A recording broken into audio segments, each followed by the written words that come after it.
Nous allons étudier le Daf Tet Vav dans Masechet Bava Metzia. Nous reprenons une dizaine de lignes à la fin du Daf Yud Dalet Amud Bet. Tashma, on essaie d'objecter à Shmuel. Rappelez-vous qu'on avait une marloquette entre Rav et Shmuel au sujet de quelqu'un qui vend un terrain qui n'est pas le sien. Donc c'est un terrain qui est volé, il le vend et la personne qui l'a acheté du coup le perd au profit du vrai propriétaire et vient récupérer maintenant l'argent chez le faux vendeur, chez le vendeur malhonnête. La question c'est est-ce que il récupère la valeur de ce qu'il a payé ou est-ce qu'il récupère la valeur du terrain au moment où il récupère son argent. Donc si entre-temps il a entretenu le terrain, qu'il a engraissé, est-ce qu'il récupère le shvar, la plus-value ou pas selon Rav? Oui, selon Shmuel, non. Et donc on objecte. Tashma avec une braïta qui dit la achilat perot ketzar. On avait dit dans une braïta que on ne va pas récupérer les biens vendus pour rembourser ce qu'on appelle achilat perot, la consommation, enfin les fruits, la récolte.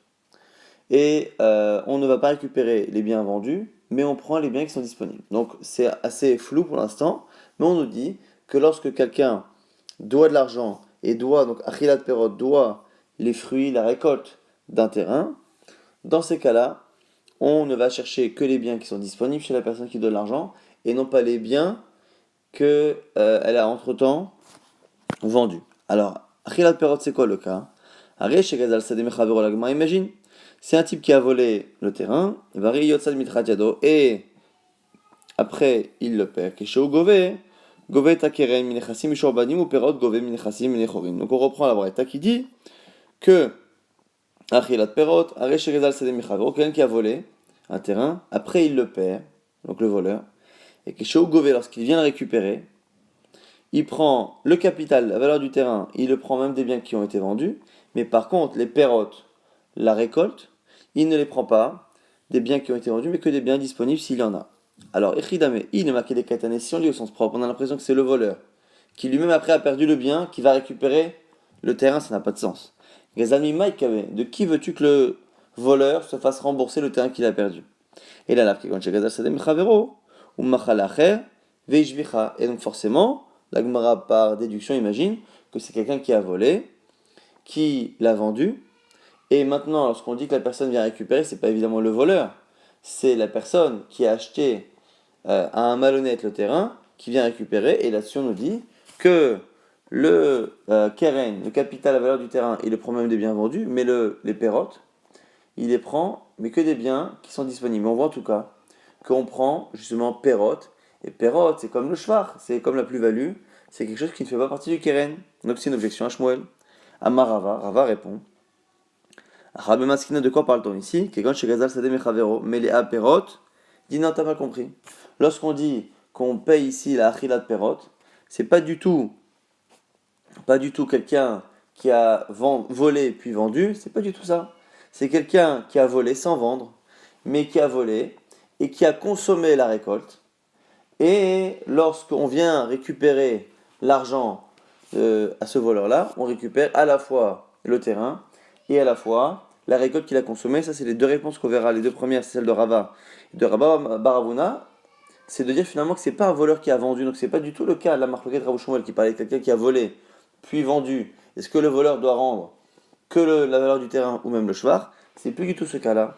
C'est un cas d'un voleur qui a volé, qui a consommé une récolte, et on vient maintenant le lui réclamer. Pourquoi on lui réclame de cette manière-là? Alors, ce que la première explication de Rava, il a volé donc un terrain mêlé à pérote plein de fruits, Vachal et apérote, il a consommé les fruits, Vechafar, Baborot, Shirin ou Marot. Et après, il a creusé dans le terrain, il l'a abîmé.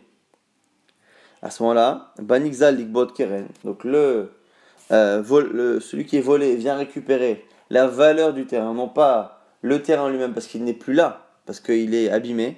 Donc il vient récupérer la valeur à partir même des biens que ce voleur a vendus.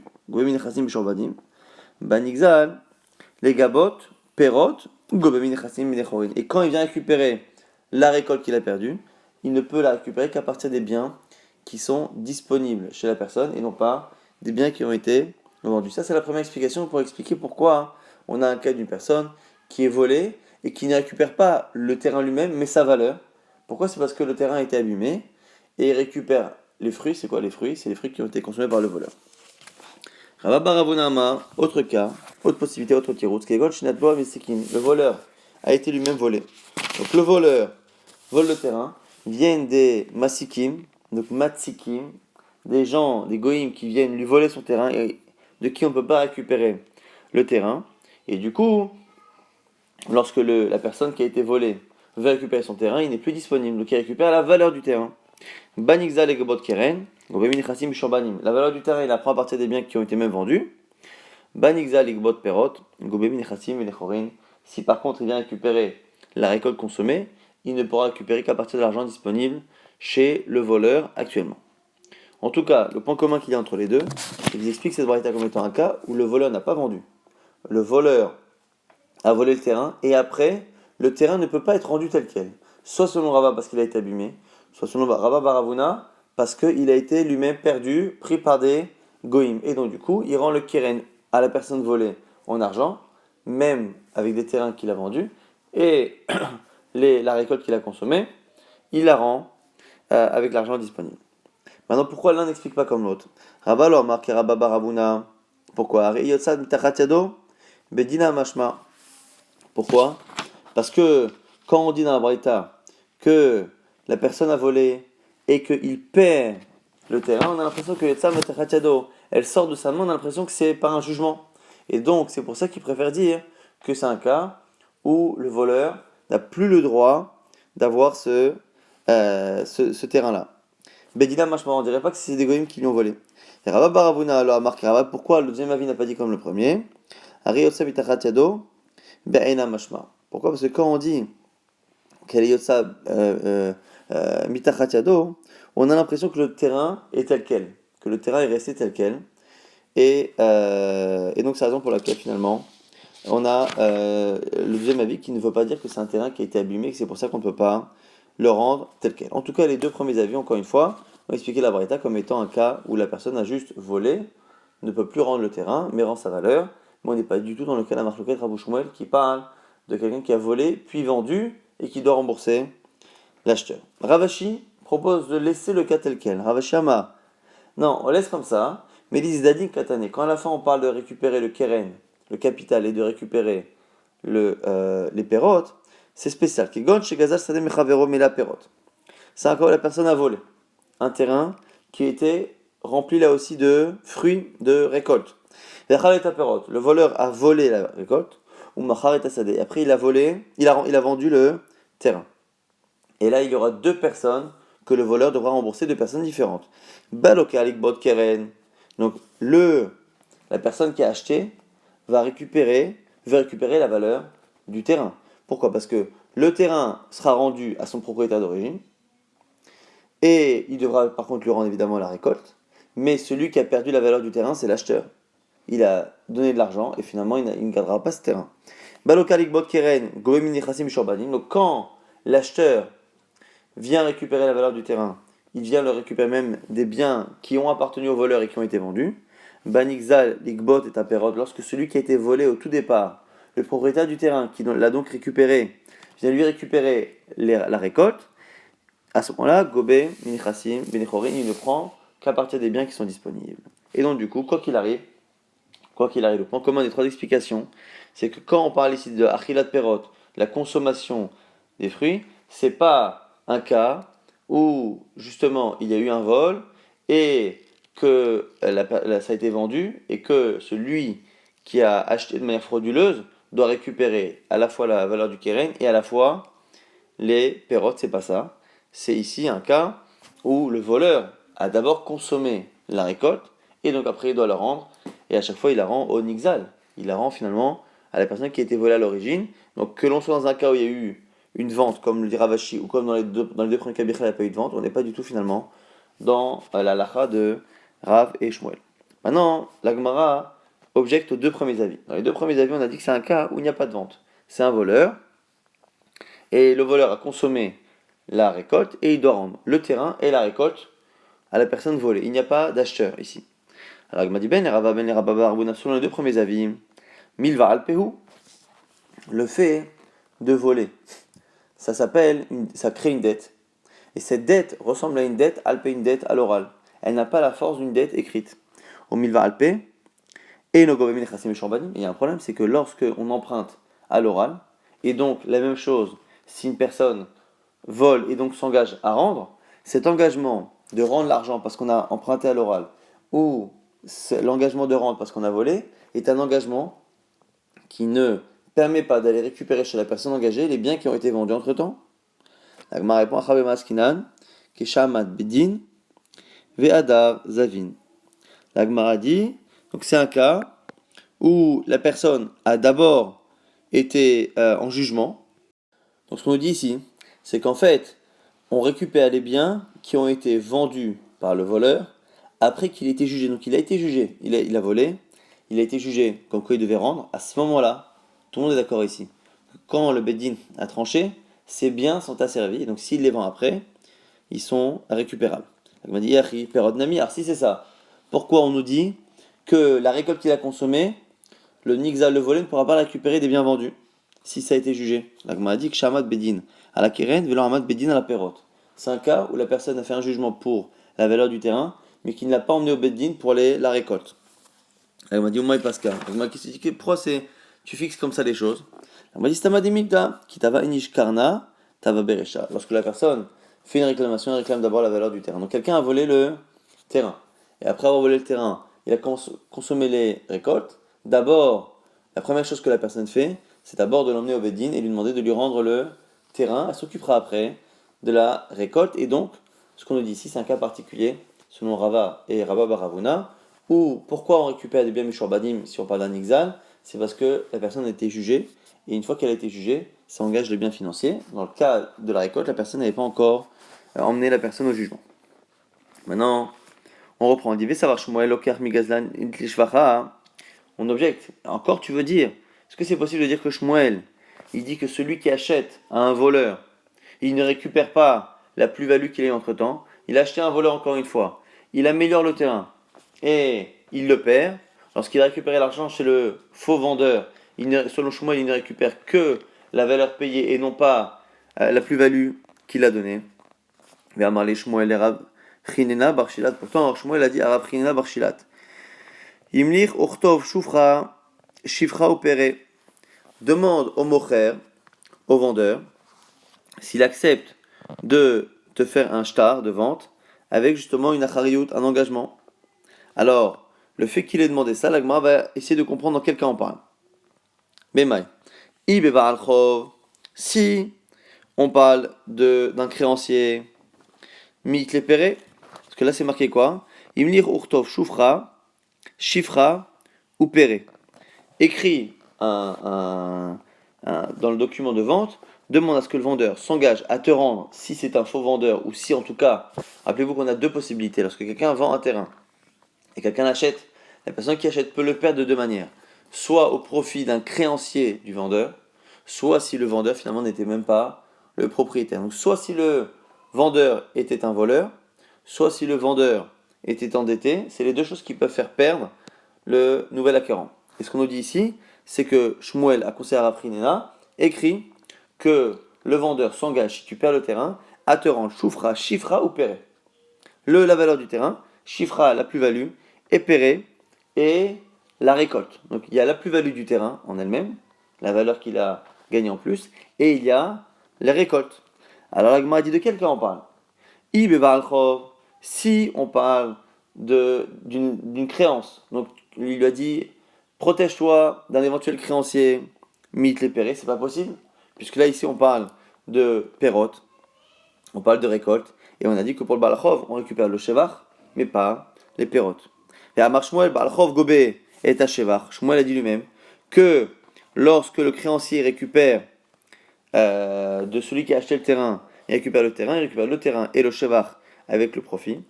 Shevach in, il prend oui la plus-value, aval perot mais la récolte non. Et la lave velokar migazlan, et donc par élimination. Quand Shmuel a dit à Raprinena, protège-toi en mettant une clause sur le contrat qui dit que on te rembourse si tu perds le terrain, à la fois la valeur, à la fois le shevach, à la fois les perrottes, ça ne peut être que dans un cas où la personne qui vient récupérer est le vrai propriétaire et que le vendeur finalement est un faux vendeur. Et donc, puisque ça ne peut pas être le cas de Balchov, c'est un cas de vente, tu vois bien là-bas qu'il y a marqué que tu récupères aussi le shevach. Amar Rav Yosef répond, Rabbi Maskinan Kegon Shieshlo Karka. C'est un cas finalement où il y a un karka. Le voleur a un terrain. Alors qu'est-ce que ça change? Rappelez-vous, c'était quoi la marloquette Rav Shmuel? On a dit que lorsque quelqu'un vendait de manière frauduleuse un terrain qui n'était pas le sien, le type qui a perdu le terrain après l'avoir acheté va récupérer la somme chez le faux vendeur. Et on a dit, selon Rav, il récupère tout, selon Shmuel, il ne récupère que la valeur qu'il a mis. Pourquoi? Parce que s'il récupère plus, ça va ressembler à un prêt avec intérêt. Puisque finalement, il n'y aura pas eu de transfert réel de terrain. Il y aura eu d'un côté de l'argent donné par l'acheteur, 100, et il va récupérer finalement 120, ça ressemble à du rébit. Et là ici, nous dit Rav Yosef, pourquoi c'est spécial là-bas, dans cette halakha de Shmuel, dans le cas où le voleur a un terrain, c'est que la personne a payé pour un terrain finalement qui n'était pas celui du vendeur. Il a payé 100. Si, lorsqu'il se fait récupérer chez le faux vendeur, il ne se fait pas récupérer en argent, mais il se fait récupérer en terrain, à ce moment-là, il peut récupérer plus. Parce que ça ressemble pas à du rébit, à de l'intérêt. Alors Abaye objecte, il dit, mais attends, attends, dis-moi, est-ce qu'on a le droit de faire ça pour un prêt? Est-ce que j'ai le droit de prêter 100 en argent liquide et de me faire rembourser 120 en terrain? Donc ça n'a pas de sens. Si ça ressemble à rébit, ça ne devrait pas changer que le remboursement se fasse en terrain ou pas. Ma réponse, Atam malva'a achazvine. Là-bas c'est un prêt. Ici, ça n'est qu'une vente. Et donc, ça n'est qu'un cas où on a peur que ça ressemble. Il y a des qui disent que ça a été une autre réponse qui a été donnée par Yosef, Amar Yosef, Rabbi Maskinan, Kigon Shikanu Miyado. C'est un cas où les témoins ont directement pris sur eux l'engagement et ils ont signé que la personne récupérait le chevar. Donc, la personne qui achète un terrain dit voilà, si ce terrain que j'achète n'est pas réellement le tien, je récupère le terrain et la plus-value que j'aurais ajoutée entre-temps. Et ici, il y a les témoins qui font un kinyan. Et ici, qu'est-ce que ça fait? Le fait qu'il y ait un kinyan fait finalement que c'est comme si dès le départ, l'argent était prévu. Et donc, c'est pas finalement. Parce que c'est quoi le problème du rébit d'un intérêt? C'est ce qu'on appelle dans la Gemara aganata. C'est la valeur de l'attente de l'argent. Le fait que je te prête de l'argent et que j'attende 6 mois pour être remboursé, cette attente, je me fais rémunérer par un rébit, ça c'est interdit. Or là, ici, comme dès le départ, on nous dit qu'il y aura cette plus-value, même si c'est en un jour, même en un instant qu'elle est faite, on voit ici que c'est plus la granata, donc ce serait autorisé. Là-dessus, Abaye aurait objecté la même chose. Amal Abaye, Rimutal il vote c'est abimkom chez Kano miado. Mais est-ce qu'on a le droit de prêter de cette manière? Est-ce que c'est pas du rébit? Réponse de Rav Yosef, Amalé, Atamalva'a, Achazvine, ne compare pas. On n'est pas réellement ici dans un prêt, on est dans une vente, donc c'est pas pareil. Donc deux chilukim possibles au nom d'Abaye. Quand est-ce que Shmuel ferait une distinction? Il dirait qu'on pourrait éventuellement récupérer même le shvar, même selon Shmuel, soit dans un cas où on se fait rembourser du faux vendeur en terrain, dans un cas où il y a eu kinyan qui a été fait par les témoins. Goufa, on revient sur ce qu'on a dit précédemment, Amar Shmuel Baalchov, Gové et Tashevar, que le Baalchov, le créancier, va récupérer le terrain, même avec la plus-value. Amarava Teda, la preuve. Shekar Kotevlo Mochel Alokeach. Que comme ça, a écrit le vendeur à l'acheteur lorsqu'il achète un terrain. Ana Ekum VHP Vatke Vamarek Zvine Ilen. Moi je serai là et je vais régler le problème, faire en sorte que dans cette vente, Inun Ve'amleon Ve'shifreon, que finalement, que ce soit le terrain lui-même ou que ce soit la plus-value, je te la rendrai, Ve'ikum Kadamar, et je te les rendrai. Utsvezvina, Denan, Kabil, Alohi et les témoins écrivent que le vendeur a pris sur lui cette chose-là. Donc ce qu'on voit ici, c'est dans l'engagement du vendeur, en disant si on te récupère le terrain, je te rendrai à la fois le terrain et à la fois la plus-value que tu as perdue. De là on voit que le créancier récupère le terrain avec la plus-value. Amalé, Rabbi Chia, Baravine Rava. Maintenant, on a ici une objection de Rabbi Chia qui dit Matana delok tivle achi. Il va dire si c'est ça, dans une matana, dans un don, lorsque quelqu'un donne à quelqu'un, il ne dit pas que si cet objet est récupéré par quelqu'un, il lui rendra même le shevar. Achinemi de l'autre arrive shifra. À ce moment-là, le Baal Chov ne peut pas récupérer le shevar. Donc, puisque la preuve que l'on a, que le Baal Chov, que le créancier puisse récupérer, c'est parce que le vendeur s'engage, c'est parce que le vendeur écrit « Je te rendrai à la fois le terrain et à la fois la plus-value », c'est pour ça que le créancier peut la récupérer. Du coup, puisque dans un shtar matana, il n'est pas marqué ça, dans un don, c'est-à-dire que le Baal Chov ne peut pas. Amarle in, l'agma dit oui, et l'agma s'étonne. Vechi a fait koach matana mimecher. Est-ce que c'est possible de dire que quelqu'un qui donne un terrain à quelqu'un le protège plus d'un créancier que quelqu'un qui le vend, quelqu'un qui achète aurait moins de protection que quelqu'un qui reçoit un cadeau? Amar les réponses, in yafé veyafé. Oui, tu as raison. Oui, et donc à partir du moment où la personne qui reçoit le terrain en matana, en cadeau, ne pourra pas être remboursée du shevar, à ce moment-là, le créancier ne peut pas récupérer le shevar. Là où la personne est protégée, le créancier peut reprendre. Amar Nachman, Hamatita Misayel Demar Shmuel. On a une braïta qui confirme l'avis de Shmuel. Una Chavrin et Ravuna, notre ami, Mukimla Bemila Charine, l'explique d'une manière différente qui fait que ça ne confirme pas Shmuel. Détania c'est une braïta. Amocher, c'est la Chavero, celui qui vend un terrain à son ami, Reyotsa Mitachat Yado, et il le perd. Alors a priori, ça veut dire qu'un créancier est venu la récupérer. Keshu Gove, lorsque l'acheteur vient récupérer le terrain, Gobet Takeren, il vient récupérer donc le capital, Minechassim et Shorbanim, à partir même des biens qui ont été vendus par le faux vendeur, ou Shvar et la plus-value, Gobet Minechassim, Benechorin, il les récupère des biens qui sont Benechorin. Donc a priori, si on parle d'un cas d'une personne qui a acheté un terrain, qui l'a perdu au profit d'un créancier, on voit qu'il récupère, le créancier récupère le Shvar.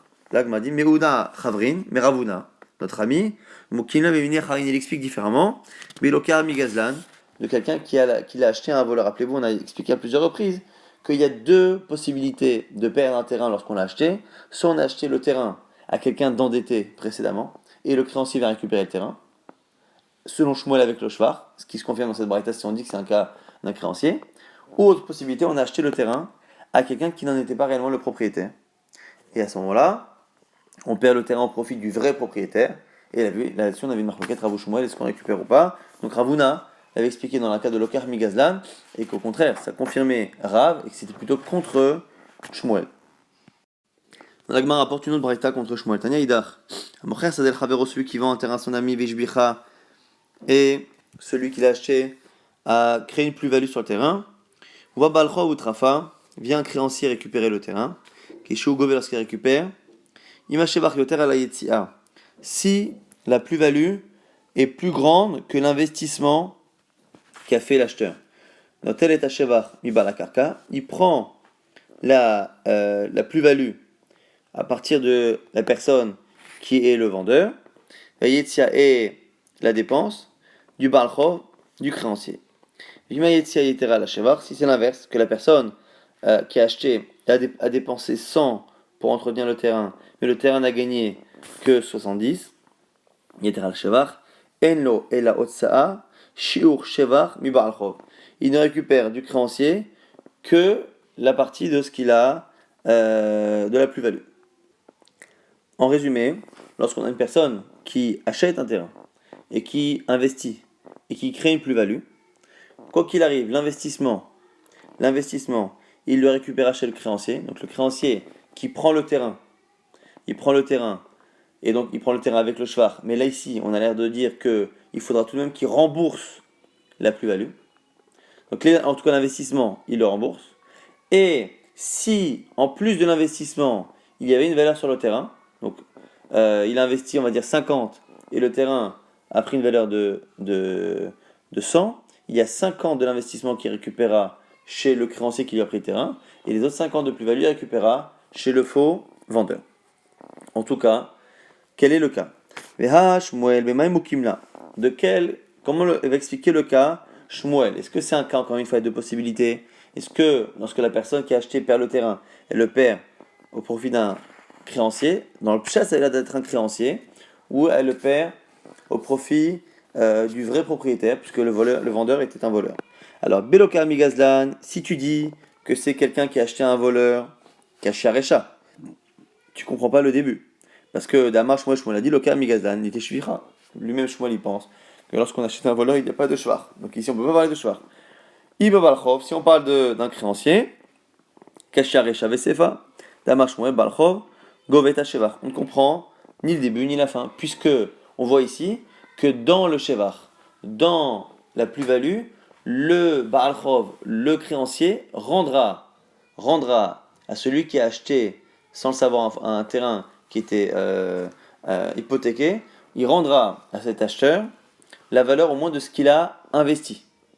Il lui rendra au moins ce qui est l'investissement. Et donc du coup, quoi qu'il arrive, c'est un problème. Puisqu'on a ici, dans cet enseignement, on voit que finalement, le Baal Chov, le créancier, rend une partie de l'investissement, du shvar, de la plus-value, c'est-à-dire que l'investissement, il le rend.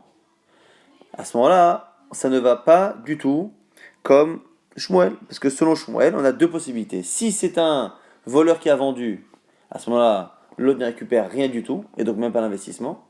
Et si c'est un créancier, à ce moment-là, le créancier ne doit pas du tout rembourser. Donc là, Gemara dit, va être ma lokar migazlan. Soit tu dis que c'est un lokar migazlan, on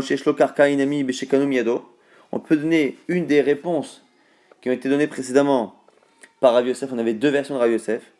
Soit ça a été acheté à un voleur, mais simplement le voleur a oui un terrain, et donc comme il rembourse le voleur avec un terrain, on peut rembourser le shvar, donc c'est pas une coucha contre Shmuel. Dynamique chez Kanoum Yado, sinon on a dit que les témoins ont fait un kinyan au moment pour dire que voilà, le shvar sera récupéré par l'acheteur si c'est une vente frauduleuse, et dans ces cas-là, ça ne ressemble pas à Rébit parce que c'est dans le cas d'une vente. Ça, c'est les deux réponses qu'on avait données pour Rav Yosef pour expliquer Shmuel, sauf que on serait obligé de dire ici qu'on parle d'un local Migazan, or dans la braïta qu'on a citée, c'est marqué Uba Ba'al Chov. Donc Ba'al Chov, ça a l'air plutôt d'être un créancier. Donc du coup, on préfère l'autre réponse. Iba Itema, Ba'al Chov, Lokashia. On parle d'un endetté, d'un créancier. Et c'est pas une kusha. Kan beshevar amagia lektafaim, kar beshevar sheno magia lektefaim. Ça dépend si on parle d'une plus-value qui arrive sur les épaules ou une plus-value qui n'arrive pas sur les épaules. C'est-à-dire ici, on a des fruits sur le terrain. Le terrain était sans récolte. Et là, le terrain arrive à un moment donné avec des fruits qui ne sont pas encore qui n'ont pas été arrachés. Donc c'est pas encore une récolte c'est pas des pérottes qui sont dans un grenier, mais en tout cas le terrain a plus de valeur parce qu'il a des arbres, il a des fruits qui sont sur le point d'être prêts à être pris. Et donc du coup ce qu'on nous dit ici, qu'on fait une distinction entre le cas où les fruits sont complètement mûrs, prêts à être récoltés, et dans le cas où ils ne sont pas complètement mûrs. Donc lorsque Shmuel a dit que le créancier récupérait le shvar, c'est lorsque les fruits ont encore besoin du terrain. Les fruits ne sont pas assez mûrs pour être arrachés, ils ont besoin encore du terrain, et donc ils sont assimilés au terrain.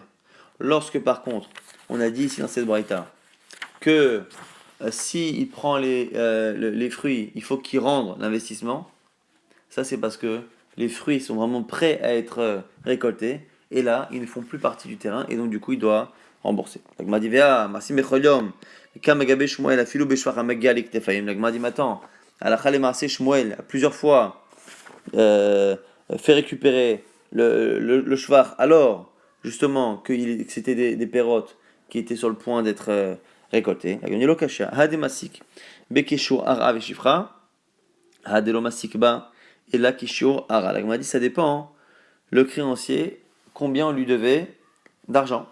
Si on lui devait exactement, si on lui devait la valeur du terrain plus la plus-value, là dans ces cas-là, hein, c'est particulier. Si par contre on lui devait que la valeur du terrain, mais pas la valeur de la plus-value qu'il y avait en plus, mais simplement en prenant le terrain, il a pris les deux, là, dans un cas-là, on va nous dire ça. Donc, quand on nous parle d'un cas où il doit tout l'argent, à ce moment-là, il le garde. Hadelomasik ba et la kisho ara. Si par contre on ne doit au créancier que la valeur du terrain, des ivlés chiffrés, oui ça les clés, à ce moment-là, le créancier doit prendre le terrain et doit rendre la plus-value. L'agma dit attends, mais même ça, Anicha le mandama, ça va bien selon celui qui dit que it les ouzé la lokar, lo matsim selek le balchov, que c'est maintenant une marloquette qu'on va citer. Lorsque quelqu'un achète un terrain et que vient un créancier du vendeur récupérer le terrain, est-ce que cet acheteur peut repousser le vendeur en lui disant voilà, je sais que tu as prêté l'argent à un tel, qu'à ce moment-là tu as asservi ce terrain à cette dette, et maintenant le terrain est à moi, tu veux le récupérer, mais moi j'ai de l'argent, donc je vais te donner cet argent-là, et tu laisses le terrain. Il les ouzé la lokar loma selek, les Baal Chov, il y en a qui pensent que s'il a de l'argent, ça ne change rien, il ne peut pas se débarrasser du Baal Chov, le Baal Chov a le droit de récupérer le terrain, parce que c'est le terrain qui est asservi. Shapir, là on peut comprendre, il y a les madama qui les ouzé la lokar. Matim et salekle les balchov. Mais celui qui pense que lorsque l'acheteur a de l'argent, il peut repousser le créancier du terrain, ni mal il le dire, il ou avalisé si j'avais de l'argent, ava misal kinach mikula, j'aurais pu te faire sortir du terrain. Ashtad et les ouzé, dans le cas où je n'ai pas d'argent, havli garba de ara, ve'ara, shiro shifrai, tu as qu'à prendre dans le terrain la partie qui correspond à ton investissement, enfin à la dette, et tu me laisses le reste pour moi.